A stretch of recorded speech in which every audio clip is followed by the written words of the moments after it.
¿Por qué conformarse con certezas cuando se pueden tener dudas razonables? Acompáñanos a un viaje incierto donde cada respuesta abre una nueva pregunta. Si disfrutas el arte de cuestionarlo, todo este es tu podcast. Y en esta ocasión, junto con nuestros colaboradores, intentaremos ponerlo todo en duda. Bienvenido a este programa. Bienvenidos a Dudas Razonables.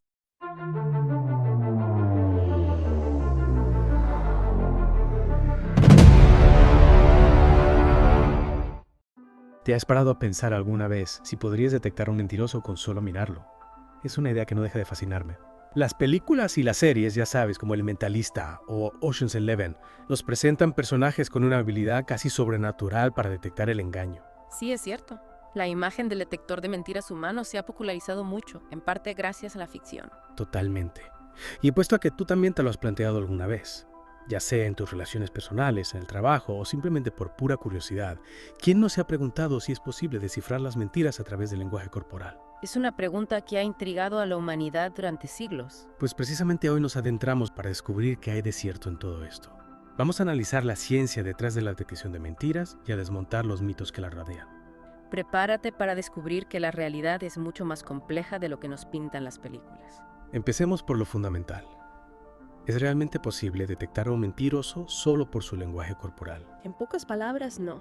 No existe una fórmula mágica ni un conjunto de gestos universales que delaten a un mentiroso.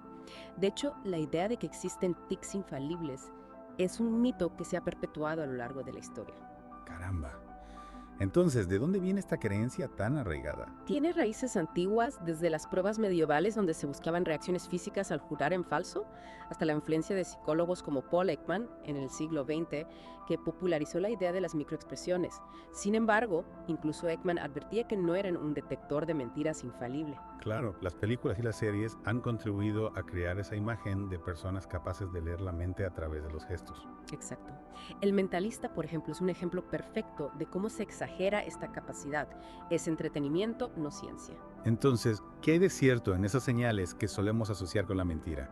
Evitar el contacto visual, moverse nerviosamente, tocarse la cara. Estos comportamientos pueden ser indicadores de nerviosismo, incomodidad o incluso aburrimiento. No son exclusivos del engaño. De hecho, algunos mentirosos mantienen el contacto visual precisamente para parecer más sinceros. Es verdad. A veces yo mismo evito el contacto visual cuando estoy nervioso y no estoy mintiendo. Exactamente. El contexto es fundamental. No podemos interpretar un gesto de forma aislada. Y lo mismo ocurre con las microexpresiones. Aunque pueden proporcionar información valiosa, su interpretación requiere un entrenamiento especializado y no son una garantía absoluta de que alguien esté mintiendo. Hablemos un poco más de estas microexpresiones. ¿Qué son exactamente y por qué son tan difíciles de detectar? Son expresiones faciales muy breves, que duran fracciones de segundo y que reflejan emociones genuinas que la persona intenta ocultar. El problema es que son muy rápidas y sutiles, y se necesita un ojo entrenado para identificarlas. Además, no siempre están relacionadas con el engaño. Pueden indicar otras emociones ocultas, como la vergüenza o la sorpresa. Entonces, no podemos convertirnos en expertos en microexpresiones viendo un par de capítulos de Lie to Me, ¿no? Para nada. Se necesita mucha más preparación y conocimiento para interpretarlas correctamente. Si el lenguaje corporal no es suficiente, ¿qué otras pistas podríamos tener en cuenta? La voz, por ejemplo. La voz y el lenguaje también pueden ofrecernos algunas pistas, pero de nuevo, no son infalibles. Algunos mentirosos podrían elevar el tono de voz por el estrés, mientras que otros lo mantienen estable para no levantar sospechas. Además, hay que tener en cuenta que el lenguaje es muy complejo y existen muchísimas variaciones individuales. Entiendo. Parece que no hay una señal única que nos permita detectar una mentira con certeza. Exacto. La clave está en analizar el contexto, la línea base de comportamiento de la persona y buscar inconsistencias en su relato. ¿Y existen herramientas o técnicas más fiables que la simple observación del lenguaje corporal? ¿Qué usan los profesionales en estos casos? En ámbitos profesionales se utilizan técnicas de entrevista como la entrevista cognitiva, que se basan en hacer preguntas abiertas y detalladas para evaluar la consistencia del relato, o el análisis de contenido basado en criterios, que analiza la calidad del discurso en busca de detalles específicos y coherencia temporal. Suena interesante, pero imagino que la eficacia de estas técnicas también depende de la habilidad del entrevistador, ¿verdad? Por supuesto. La experiencia y la formación son claves para aplicar estas técnicas correctamente. Y aún así, ninguna técnica es perfecta. La detección de mentiras sigue siendo un desafío. Ya lo creo. Cada persona reacciona de manera diferente al mentir. Algunas se ponen nerviosas, otras se relajan y otras no muestran cambios perceptibles. Esto me recuerda a una amiga que cuando miente se pone súper tranquila y serena. Parece que disfruta del engaño. Precisamente, esa es la cuestión. No hay un patrón único. Además, el contexto juega un papel crucial. En situaciones de alto estrés, como un interrogatorio policial, incluso las personas inocentes pueden mostrar comportamientos que podrían interpretarse como sospechosos. Claro. Y no podemos olvidar nuestros propios sesgos. Tendemos a juzgar a las personas por su apariencia, su forma de hablar o incluso por su origen. Y esto puede llevarnos a conclusiones erróneas. Sin duda. Nuestros prejuicios, ya sean conscientes o inconscientes, influyen en cómo percibimos la honestidad de los demás. Y esto nos lleva a uno de los mayores peligros de la detección de mentiras: el falso positivo. El falso positivo. Sí, es decir, identificar erróneamente a una persona honesta como mentirosa. Y esto puede tener consecuencias muy graves, especialmente en el ámbito legal. Entiendo. Es un tema delicado, sin duda. Pero antes de profundizar en las consecuencias, me gustaría que exploráramos algunos casos reales que ilustren los éxitos y fracasos de la detección de mentiras. Hay ejemplos interesantes. Por un lado, se mencionan programas de entrenamiento especializados que han ayudado a profesionales, como agentes de seguridad y policías, a mejorar sus tasas de detección de mentiras. Sin embargo, se recalca que aún están lejos de la perfección. O sea que la experiencia y el entrenamiento ayudan, pero no son garantía de éxito. ¿Y qué hay de los fracasos? Un ejemplo clásico es el del polígrafo, o detector de mentiras. A pesar de su nombre, no es tan fiable como se cree. Mide respuestas fisiológicas como el ritmo cardíaco y la sudoración, pero no puede distinguir entre el estrés causado por la mentira y el estrés provocado por otras causas. Su precisión es cuestionable, y por eso su uso en los tribunales es controvertido. Es sorprendente cómo un aparato con un nombre tan contundente puede ser tan poco preciso. Lo es. Y lo más preocupante es que ha habido casos judiciales en los que personas inocentes han sido condenadas porque su lenguaje corporal fue malinterpretado como sospechoso. Esto nos lleva a una pregunta fundamental. ¿Por qué es tan difícil detectar una mentira? ¿Qué ocurre en la mente de un mentiroso? Esa es una gran pregunta. Me encantaría que profundizáramos en la psicología de la mentira. Para entender la dificultad de detectar mentiras, tenemos que comprender la complejidad de la propia mentira. Mentir no es un acto simple, implica una serie de procesos cognitivos y emocionales que pueden manifestarse de formas muy diversas. Desarrollemos un poco más esa idea. ¿Qué implica a nivel mental el acto de mentir? En primer lugar, mentir requiere un mayor esfuerzo mental que decir la verdad. Hay que inventar una historia, mantener la coherencia, controlar las emociones.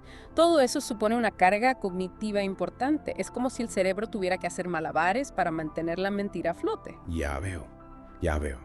Es como si el cerebro tuviera que trabajar horas extras para construir la mentira y asegurarse de que no se derrumbe. Exacto. Y a este esfuerzo mental se suma el factor emocional. Muchos mentirosos experimentan culpa, miedo o ansiedad al mentir. Y estas emociones pueden manifestarse en cambios sutiles en la voz, la mirada o la postura, aunque no siempre. Claro, no todos los mentirosos sienten culpa. En las películas, por ejemplo, los villanos suelen mentir con una frialdad pasmosa. Es cierto que algunas personas parecen tener una mayor capacidad para controlar sus emociones y disimular la mentira. Los mentirosos experimentados pueden llegar a ser muy hábiles en adaptar su comportamiento para parecer creíbles. Pero esto no significa que no sientan emociones. Simplemente han aprendido a gestionarlas y a ocultarlas mejor. Entonces, estamos condenados a vivir engañados. No hay forma de defendernos de los mentirosos. No hay una solución mágica, pero tampoco estamos indefensos. La clave está en combinar la observación cuidadosa con el análisis contextual. En lugar de buscar tics universales, debemos prestar atención a los cambios en el comportamiento habitual de la persona, considerando la situación, sus motivaciones y su historial. Es como armar un puzzle. Cada pieza nos da información, pero necesitamos la imagen completa para entender la situación. Entiendo. No se trata de convertirnos en policías del pensamiento, sino de ser más conscientes de las señales que nos rodean y analizarlas dentro de un contexto. Exacto. Y no olvidemos la importancia de la comunicación abierta y sincera. Si fomentamos un ambiente de confianza donde las personas se sientan cómodas siendo honestas, reduciremos la necesidad de recurrir a la mentira. Al final, la honestidad es la base de cualquier relación sana. Totalmente de acuerdo. Crear un espacio donde la verdad sea la norma, en lugar de la excepción. Pero volviendo a la ciencia, hay avances en la investigación que nos permitan detectar mentiras de forma más fiable, algo que vaya más allá de la simple observación. La ciencia no se queda quieta. Actualmente se están explorando métodos más sofisticados, como la tecnología de neuroimagen. Esta tecnología utiliza resonancias magnéticas funcionales, o fMRI, para identificar patrones de actividad cerebral asociados al engaño. Eso suena a ciencia ficción. Podemos ver la mentira en el cerebro. En cierto modo sí, Los estudios con fMRI han mostrado que ciertas áreas del cerebro se activan de forma diferente cuando una persona miente. Sin embargo, esta tecnología aún está en fase de desarrollo y no es práctica para su uso cotidiano. Es decir, no podemos llevar a alguien a una máquina de resonancia cada vez que sospechemos que nos está mintiendo. Imagino que también habrá dilemas éticos. ¿No sería un poco invasivo leer la mente de la gente sin su consentimiento? Sin duda, hay muchas cuestiones éticas y legales que deben abordarse antes de que estas tecnologías puedan utilizarse de forma generalizada. La privacidad y el derecho a la intimidad mental son aspectos fundamentales que debemos proteger. Otro campo que está en auge es el de la inteligencia artificial, ¿verdad? Se están utilizando algoritmos para detectar mentiras. Sí, se están desarrollando algoritmos capaces de analizar el lenguaje, las expresiones faciales y otros datos para detectar posibles señales de engaño. Algunos estudios preliminares muestran resultados prometedores, pero también hay que tener en cuenta los riesgos de sesgo y discriminación. Si los algoritmos se entrenan con datos sesgados, pueden perpetuar prejuicios y discriminar a ciertos grupos. Claro, es fundamental que la tecnología se utilice de forma responsable y ética, teniendo en cuenta las posibles consecuencias negativas. Exactamente. No podemos permitir que la tecnología se convierta en una herramienta de control o discriminación. Entonces, después de todo lo que hemos hablado, ¿cuál es el mensaje principal que queremos transmitir a nuestros oyentes sobre la detección de mentiras? ¿Qué deberían llevarse de este deep dive? Que no caigan en la trampa de buscar fórmulas mágicas o trucos infalibles. La detección de mentiras es un proceso complejo que requiere una combinación de observación, análisis contextual y sentido común. No hay atajos. Y, sobre todo, no debemos olvidar que la confianza y la comunicación honesta son la base de cualquier relación sana. Totalmente de acuerdo. Es mejor construir relaciones sólidas basadas en la honestidad que vivir con la paranoia de estar siendo engañados constantemente. Y como decíamos antes, si fomentamos la honestidad en nuestras interacciones, estaremos creando un ambiente donde la mentira tendrá menos espacio. Exacto. Y no olvidemos que la capacidad de mentir, aunque a veces se use para fines negativos, también es una habilidad cognitiva compleja que nos ha ayudado a adaptarnos como especie. La mentira, en cierto modo, forma parte de la naturaleza humana. Es una perspectiva interesante, la mentira como parte de nuestra evolución. Para terminar, me gustaría retomar una idea que mencionaste antes. La importancia de crear un ambiente de confianza donde las personas se sientan cómodas siendo honestas.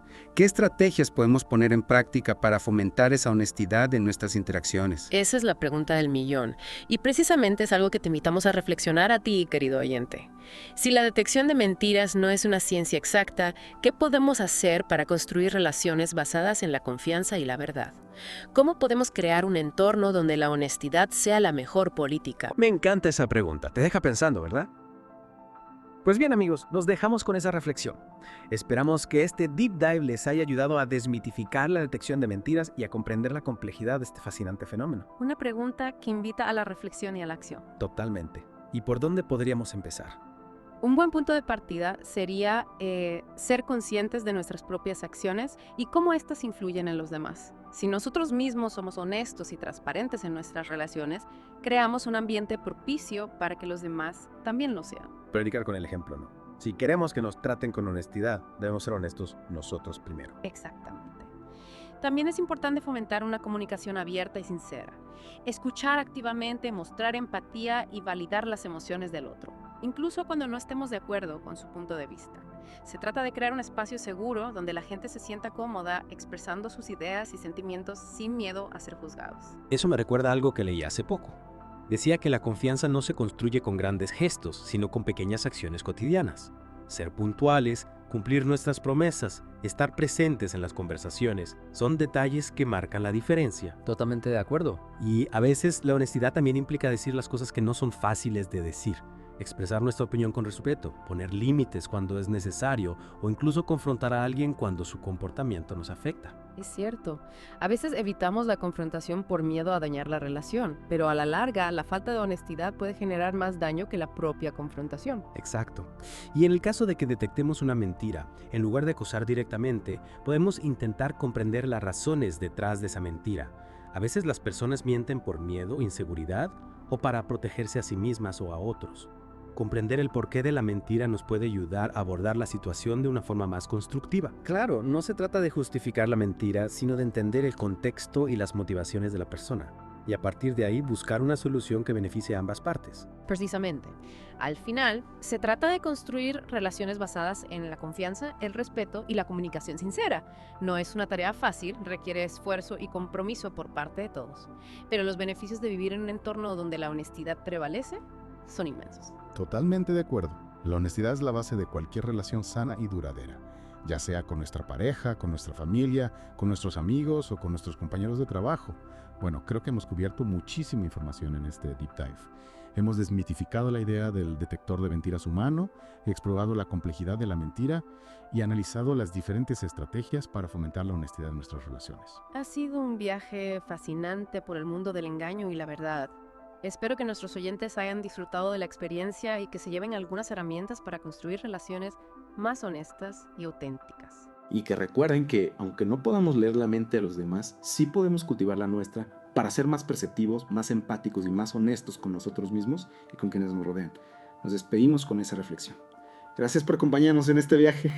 Hasta la próxima. Si te ha gustado este episodio, dale like, síguenos y comparte la duda. Porque cuestionar es el primer paso para entender. Te esperamos en el próximo episodio de Dudas Razonables. Esperamos que se hayan disipado todas.